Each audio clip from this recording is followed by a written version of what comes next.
So properties of material.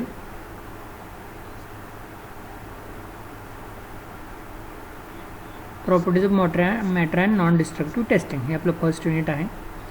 So आता आपण यातला जो पहिला पार्ट आहे properties of material, properties of matter हे पहिल्यांदा पाहणार आहे आणि नॉन डिस्ट्रक्टिव्ह टेस्टिंग एका लेक्चरमध्येच लास्ट लेक्चरला आपण ते पाहणार आहे. सो प्रॉपर्टीज ऑफ मॅटरमध्ये व्हॅरियस प्रॉपर्टीज ऑफ मॅटर, जसं की आता आपण इथं पाहणार आहे elastic property of material, that is known as elasticity. So एक्झाम्पलमध्ये आपण काय बघतो कधी कधी, जसं की रबर आहे. ओके, रबर तुम्हाला माहिती आहे की स्ट्रेच केलं त्याच्यावरती फोर्स अप्लाय केला तर काय होतं, ते दोन्ही साईड तुम्ही समजा हा रबर आहे त्याला काय वेळेला फोर्स अप्लाय केला तर ते स्ट्रेच होतं, त्याची लेंथ वाढते.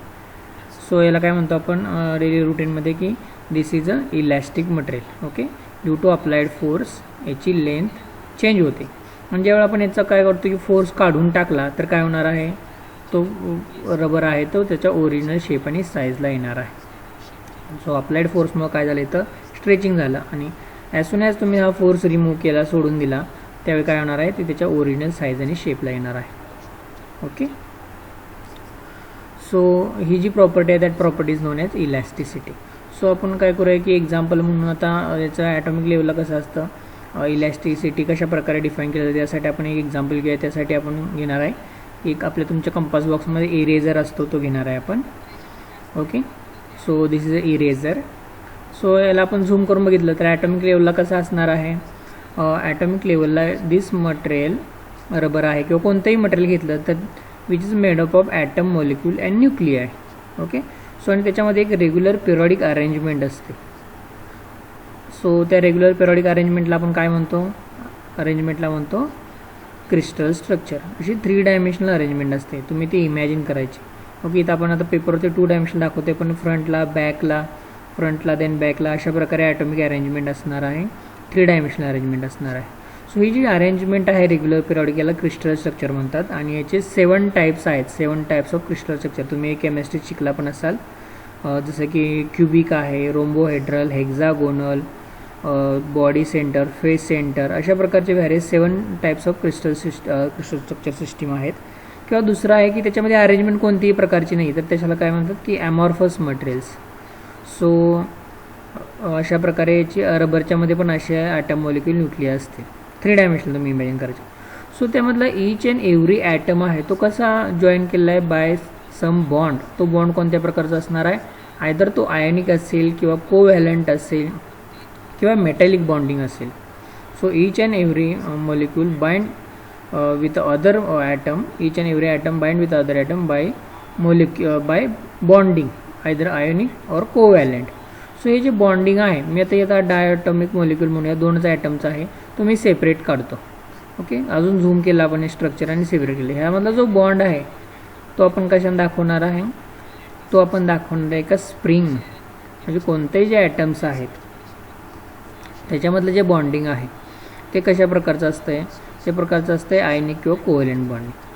ज्यावेळी तुम्ही याच्यावरती फोर्स अप्लाय करता त्यावेळी काय होणार आहे की याचं रेग्युलर पिरियॉडिक अरेंजमेंट आहे ती थोडीशी चेंज होणार आहे. ओके, सो ती चेंजिंग अरेंजमेंट आपण पाहण्यासाठी काय करायचं आहे की स्ट्रक्चर आपण रबरचं थोडं झूम करून बघितलं, त्यातले ॲटम्स आहेत ते काय केले की सेपरेट आउट केले आणि ते आता आपण जो बॉन्ड आहे त्यामधला तो कशा प्रकारे तिथं म्हणजे ज्यावेळी फोर्स अप्लाय करणार आहे त्यावेळी बॉन्डिंगवरती काय इफेक्ट होणार आहे, इंटर ॲटॉमिक डिस्टन्सवरती काय इफेक्ट होणार आहे हे आपण या केसमध्ये पाहणार आहे. ओके, सो हा एक मटेरियल आहे जे डायॲटॉमिक आहे, म्हणजे त्याच्यामधले मॉलिक्युलर स्ट्रक्चर कसं आहे 2 ॲटमपासून बनलेलं आहे असं आपण इथे इमॅजिन केलेलं आहे. सो तो बॉन्ड आहे तो आपण इमॅजिन करूया की it is a made up of spring. Actually तो स्प्रिंगचा नसतो आहे पण जस्ट प्रॉपर्टी आपण स्टडी करण्यासाठी स्प्रिंगचा बनलेला असतं, कारण स्प्रिंगसारख्याच प्रॉपर्टी बॉन्ड दाखवतो. सो स्प्रिंगपासून बनलेलं आहे असं आपण इमॅजिन करूया. So at without any force हे त्यातलं म्हणलं काय झालं, इंटर ॲटॉमिक डिस्टन्स झालं. ज्यावेळी तुम्ही फोर्स अप्लाय करणार आहे, ओके, दोन्ही साईडनं फोर्स अप्लाय केला, अप्लाइड फोर्सला आपण म्हणूया F. Okay, from both side, दोन्ही साईडने किंवा हाताने तो असा दाबला गेला तर काय होणार आहे, दाबल्यामुळे तो काय होईल त्याचा लेंथ चेंज होईल, साईज आणि शेप चेंज होईल आणि नवीन स्ट्रक्चर तुम्हाला अशा प्रकारे दिसेल. थोडंसं रिड्यूस झालेलं स्ट्रक्चर दिसेल कारण तुम्ही त्याच्यावरती हेवीली फोर्स अप्लाय केला. सो तुम्हाला आता हे नवीन प्रकारचं स्ट्रक्चर अशा प्रकारे पाहायला मिळेल.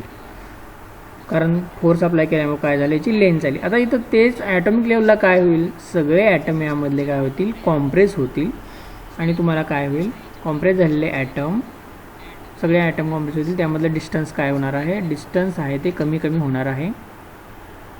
सो आपण काय म्हणू शकतो की जी स्प्रिंग आहे तीच कॉम्प्रेस झाली असं आपण म्हणू शकतो. आणि मग ॲटममधलं इंटरमॉलिक्युलर डिस्टन्स आहे ते कमी झालं. ओके, असं कशामध्ये होणार आहे, ईच अँड एव्हरी ॲटममध्ये असं इंटर ॲटॉमिक डिस्टन्स कमी होणार आहे आणि तुम्हाला ती साईज आणि शेप चेंज होताना तुम्हाला दिसणार आहे. सो हा जो अप्लाइड फोर्स आहे F, त्यामुळे जे काय होणार आहे,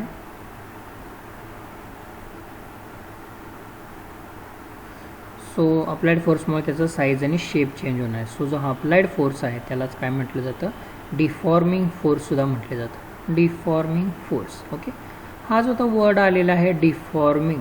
ओके, आता याचा मराठीत अर्थ काय होतो बघा, डिफॉर्म हा शब्द आहे. डिफॉर्मचा मिनिंग आहे किंवा फॉर्म पहिल्यांदा आपण बघूया. फॉर्म म्हणजे तयार होणे. ओके, तयार होणे. आणि डिफॉर्म त्याचा अपोजिट आहे. डिफॉर्म म्हणजे काय होणे, तयार होलेलं डिस्टर्ब करणे, डिस्ट्रॉय करणे. डिफॉर्म म्हणजे जसं की आपण फोर्स अप्लाय करून डिफॉर्म करतो एखाद्या ऑब्जेक्टला, त्याचा साईज चेंज करतो, शेप चेंज करतो. सो याला काय म्हटलं जातं, डिफॉर्मिंग. आणि असा जो फोर्स आहे की जो साईज आणि शेप चेंज करतो, that is known as deforming force. Okay, so applied फोर्सनं काय झालं, साईज आणि शेप चेली. ॲटॉमिक लेवलला काय झालं की स्प्रिंग आहे ती काय झाली, कॉम्प्रेस झाली. आता नेक्स्ट आपण बघूया की ॲटॉमिक डिस्टन्स कमी झाला अप्लाइड फोर्समुळं, पण ज्यावेळी तुम्ही हा जो फोर्स आहे, फोर्स रिलीज करसाल त्यावेळी काय होणार आहे, अप्लाइड फोर्समुळं काय झालं बघा, अप्लाइड फोर्समुळं त्याच्यामध्ये एक इंटरनल फोर्स तयार झाला.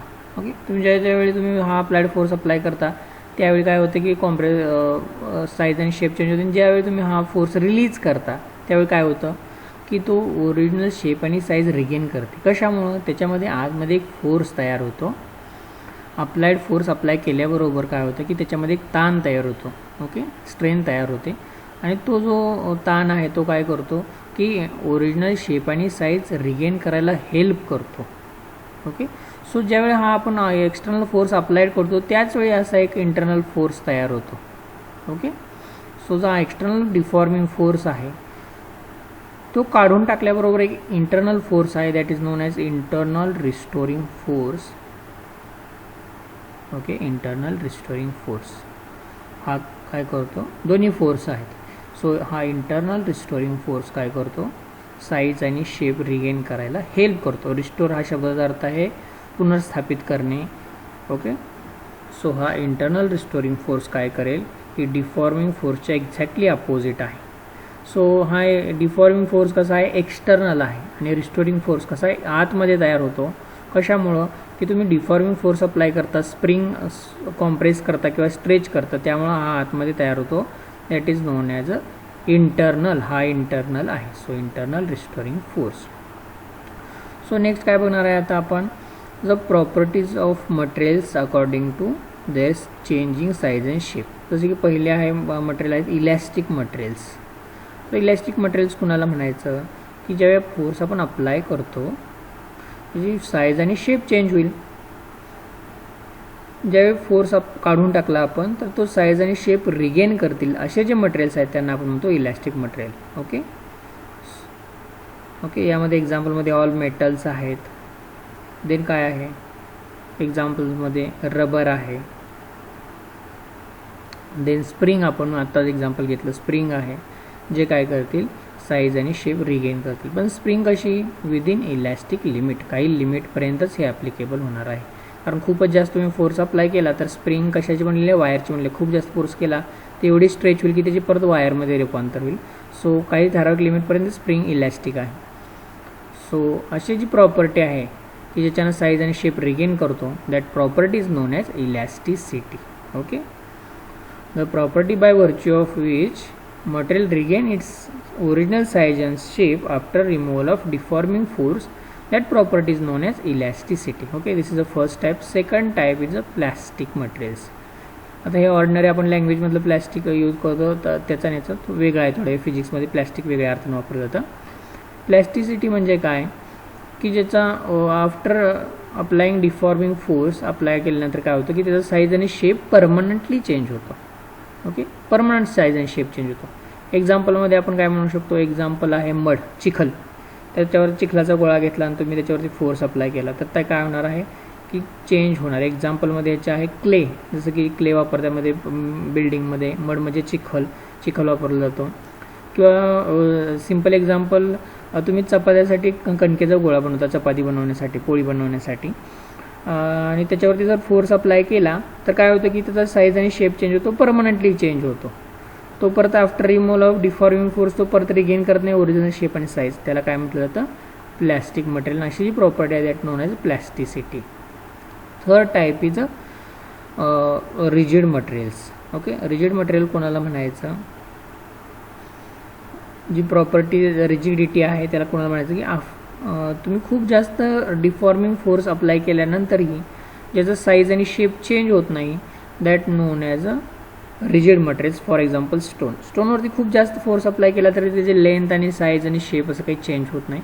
So that belongs to the rigid materials. असे आपण 3 टाईप्स डिफाईन केलेले आहेत, डिफॉर्मिंग फोर्स आणि रिस्टोरिंग फोर्सच्या हेल्पच्या सहाय्यानं. ओके, की regain of original size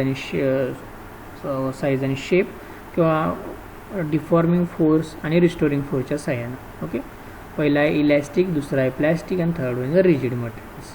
so आता आपला सगळा फोकस कशावरती असणार आहे, इलॅस्टिक मटेरियल. हा पुढं प्लॅस्टिक आणि रिजिड मटेरियल आपण पाहणार नाही. सो फक्त इलॅस्टिक प्रॉपर्टी आहे याच्यावरती आपण फोकस करणार आहे इथून पुढे चॅप्टरमध्ये. आणि त्याच्या रिलेटेड काही टर्म्स पाहणार आहे आपण, जसं की स्ट्रेस आहे, स्ट्रेन आहे, त्याचं आपण युनिट डायमेन्शन बघणार आहे, त्याचे टाईप्स बघणार आहे, त्यांचे व्हेरियस रेशो बघणार आहे, ज्याला मॉड्युलस असं म्हटलं जातं. हे आपण इथून पुढच्या चॅप्टरमध्ये काय करणार आहे, कव्हर करणार आहे.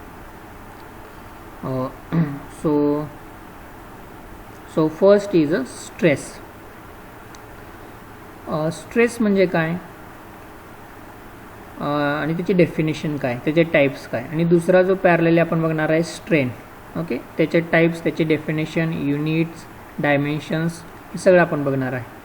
सो स्ट्रेसची डेफिनेशन आहे force per unit area.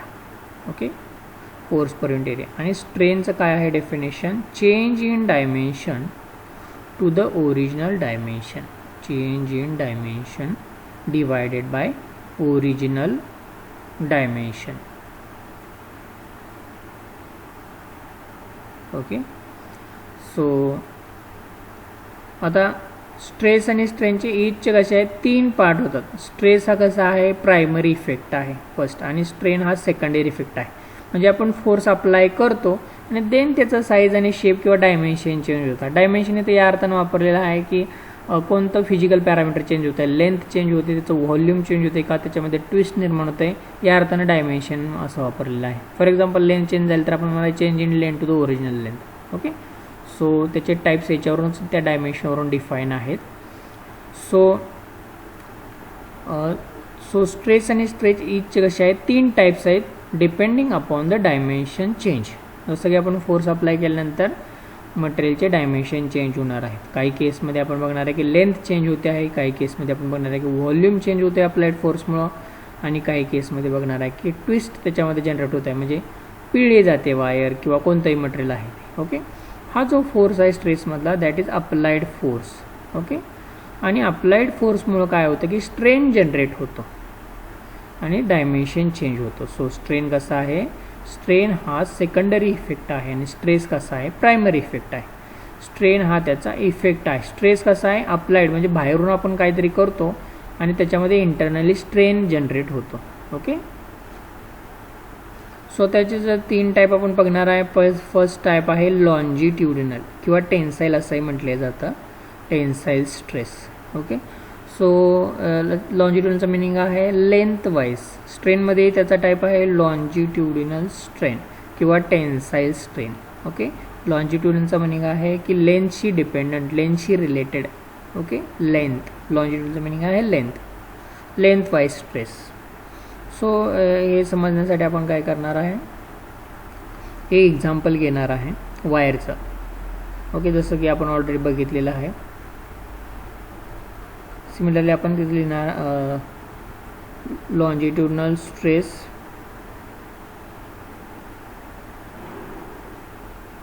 Okay.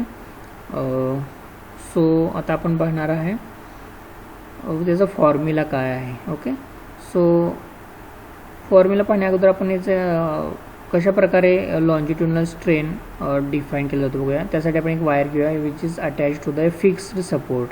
एका फिक्स सपोर्टला वायर अटॅच केलेलं आहे आणि तिचं ऑदर एंड आहे ते फ्री आहे. Okay, other end is free आणि तिथं आपण एक हुक जोडलेला आहे. हुकला आपण काय करणार आहे, इथं मास अटॅच करणार आहे. सो वायरची ओरिजिनल लेंथ आहे कॅपिटल L आणि काय करणार आहे नेक्स्ट टाइम आपण काय करणार आहे, याला त्या फ्री एंड आहे त्याला मास अटॅच केलं. मास अटॅच केल्यामुळे काय होणार आहे की वायरचा जो क्रॉस सेक्शन एरिया आहे त्याच्यावरती फोर्स अप्लाय होणार आहे आणि त्याची लेंथ बाय फ्रॅक्शन थोडीशा अमाऊंटनं चेंज होणार आहे. ओके, सो अप्लाय जे आपण मास अटॅच केलं आहे त्याचं व्हॅल्यू आहे M. So original length L आणि थोडीशी वाढलेली लेंथ आहे चेंज इन लेंथ त्याला आपण म्हणतो that is small L.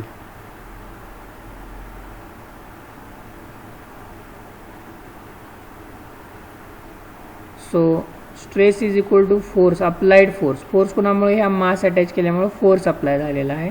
So force कसं लिहितो आपण, force equal to mass into acceleration. पण इथं ॲसेलरेशन कोणतं आहे, acceleration due to gravity G ज्याची व्हॅल्यू आहे 9.81 मीटर पर सेकंड स्क्वेअर. तुम्हाला माहिती आहे स्कूलमध्ये शिकलाय तुम्ही. सो हा काय करतो की हा फोर्स आहे आणि हा जो एरिया लिहिलेला आहे आपण तो area of cross section of wire. ही जी वायर आहे त्याचं एरिया ऑफ क्रॉस सेक्शन. ही वायर कशी असणार आहे, ही जर झूम करून बघितली तर अशी सिलेंड्रिकल शेप असणार आहे. ओके, अजून थोडी झूम करून बघितली तर तसं सिलेंड्रिकल शेप असणार आहे त्याचा. ओके, आणि त्याचं cross section this is area of cross section. हा कसा असणार आहे, सर्क्युलर शेप असणार आहे ज्याची रेडियस आहे स्मॉल r. सो एरिया कसं लिहितो आपण सर्क्युलर शेपचा πr². सो एरिया कसा झाला, area of cross section πr². ठीक आहे. सो आता आपण काय करणार आहे, स्ट्रेसचा जो फॉर्म्युला आहे ज्याच्यामध्ये आपल्याला मिळालं की फोर्स मिळाला M इंटू G, एरिया मिळाला πr².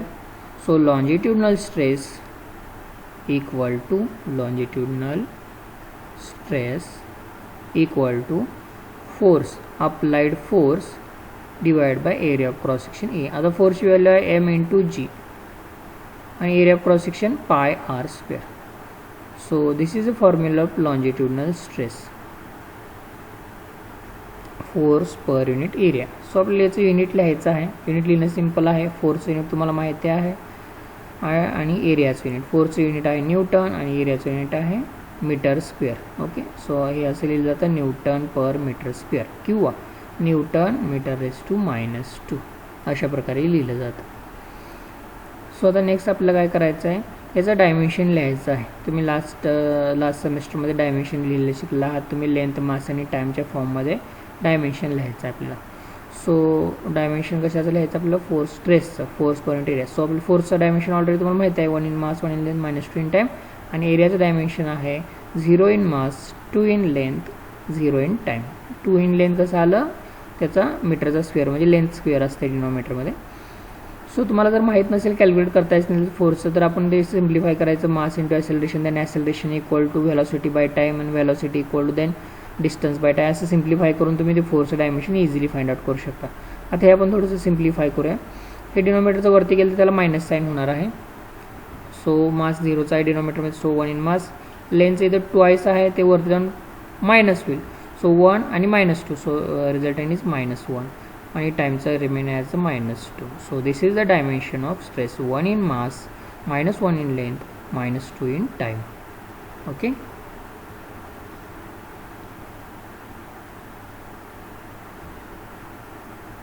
हा जो स्ट्रेस आहे हा अगोदर आपण एक फॅक्टर बघितलेला आहे प्रेशर, याच्याशी सिमिलर आहे. प्रेशरचा पण फॉर्म्युला असाच आहे, pressure is equal to force per unit area.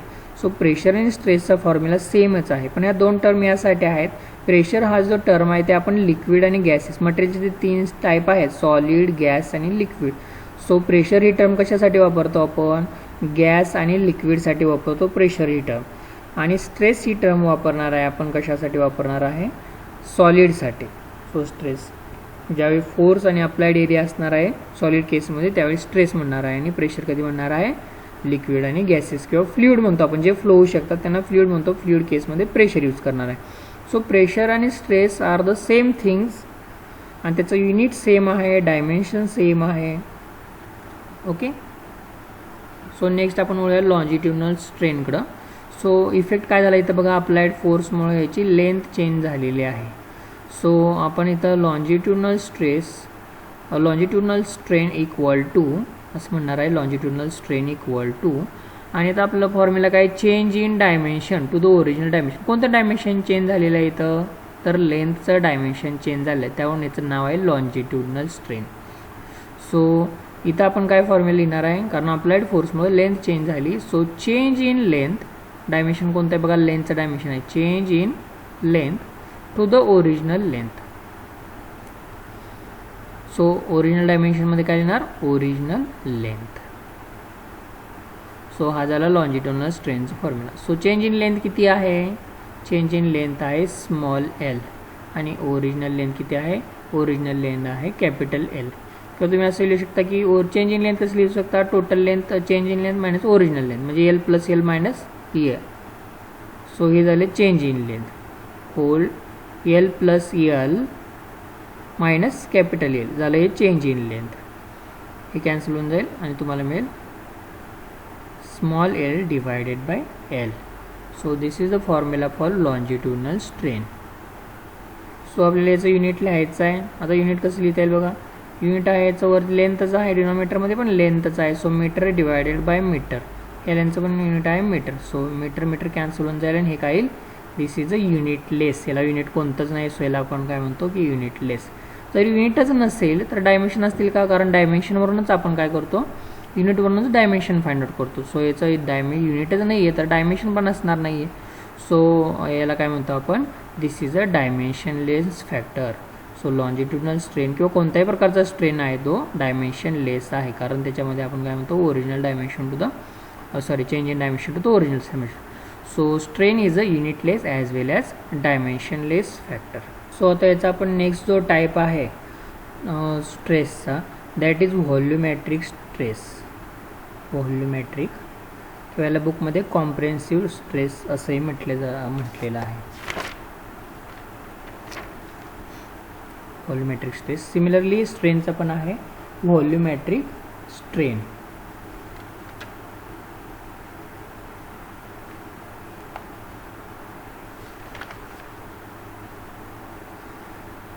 Okay. या केसमध्ये अप्लाइड फोर्स काय करतो, अप्लाइड फोर्स त्याचा व्हॉल्यूम चेंज करतो. सो व्हॉल्युमेट्रिक स्ट्रेस किंवा व्हॉल्युमेट्रिक स्ट्रेन आपण एक डायग्राम करूया. फॉर एक्झाम्पल एक बलून आहे. ओके. त्याचा ओरिजिनल व्हॉल्यूम व्ही आहे आणि काय करतो की आपण जेव्हा त्याच्यामध्ये हवा भरतो, एअर इन्सर्ट करतो, तेव्हा काय होईल की एअर आतमध्ये जाईल आणि तो बलूनचा व्हॉल्यूम चेंज करेल, व्हॉल्यूम वाढवणार आहे या केसमध्ये. सो आपलं जी इन्सर्ट झालेली एअर आहे ती बलूनच्या सगळ्या सरफेस आणि इंटरनल सरफेस एरियावरती फोर्स अप्लाय करेल अशा प्रकारे, आणि त्याच्यामध्ये प्रेशर अप्लाय करून काय करणार आहे की त्याचा एरिया वाढवणार आहे, म्हणजेच व्हॉल्यूम वाढणार आहे या केसमध्ये. सो अप्लाइड फोर्सनं काय केलं की अप्लाइड फोर्सनं इथं व्हॉल्यूम वाढवलेला आहे. ओरिजिनल व्हॉल्यूम व्ही होता, आता झालेला आहे व्ही प्लस डी व्ही, म्हणजे चेंज इन व्हॉल्यूम काय झाला, व्ही डॅश म्हटलेलं आहे काही बुकमध्ये, काही बुकमध्ये डी व्ही म्हटलेलं आहे. Okay. So change in volume झाला D V. So total volume काय झाला, original volume plus change in volume V plus D V. So आता आपण काय करणार आहे, व्हॉल्युमेट्रिक स्ट्रेन बघणार आहे. Volumetric strain equal to applied force divided by area. So इथं अप्लाइड फोर्स काय असणार आहे, इन्सर्ट केलेली जी एअर आहे तो अप्लाइड फोर्स त्याच्यावरती अप्लाय करणार आहे सगळ्या सरफेसवरती. ओके.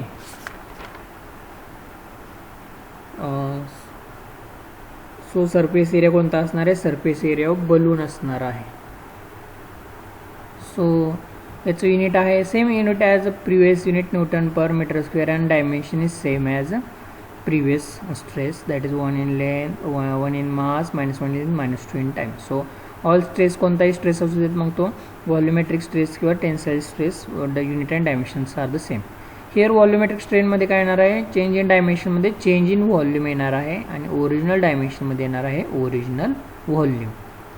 सो स्ट्रेन कसा आहे, सेम क्वांटिटीचा रेशिओ आहे. या केसमध्ये फोर्स काय करतो, डायमेन्शन चेंज करतो. तर चेंज इन व्हॉल्यूम किती आहे व्ही, आणि ओरिजिनल व्हॉल्यूम आहे कॅपिटल व्ही. So dv/v.